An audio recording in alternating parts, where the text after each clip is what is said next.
ভোলা মাছের ঝাল করব বন্ধুরা, তাই কড়াতে তেল দিয়ে আদা রসুন পেঁয়াজ দিয়ে মশলাটা নুন হলুদ সব কিছু দিয়ে দিচ্ছি, দিয়ে এবারে কষে নিচ্ছি।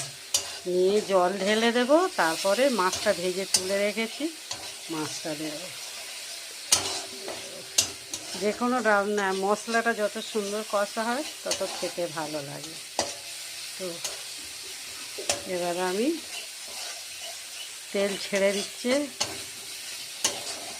জল দেবো।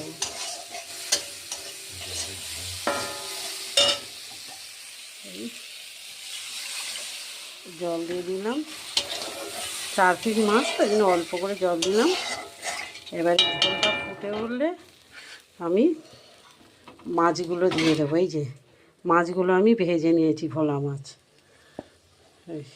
কেটে ভেজে নিয়েছি, সবে আনলো, কাজে থেকে আসার পরেই নিয়ে এলো।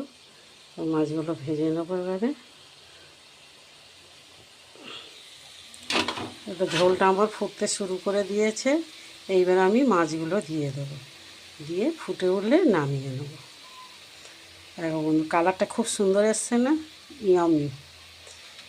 তো এবার আমি মাছটা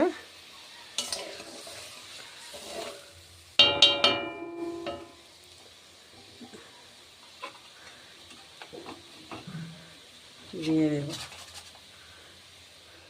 ভোলা মাছ আমাদের বাড়ি খায় না, ওই নোনা মাছ ওরা খায় না। আজ শাশুড়ির একাদশী বলে আমরা দুজনে খাই। ওকে বললাম নোনা মাছ একটু আনবে, ঝাল করে নেবো। তাই কাজে থেকে আসার সময় এনে দেবো। ঝোলটা দেখো আমার কমপ্লিট, মানে সম্পূর্ণ ফুটে উঠেছে। এবার আমি মাছগুলো এক এক করে দিয়ে দিলাম। ঢাল থেকে একটা ভেঙে গেল। আচ্ছা যা, এই মাছগুলো দিয়ে দিলাম। এবার আমি নামিয়ে নেব, একটু ফুটে যাক, গেলে নামিয়ে নেব। একটু ওই গরম মশলা দেব। আমি গরম মশলা দিই না, চিকেন কারি মশলা দিই, দিয়ে খেতে ভালো লাগে আমার। তো এবার আমি আসছি, চিকেন কারি মশলা দিয়ে নামিয়ে নেব।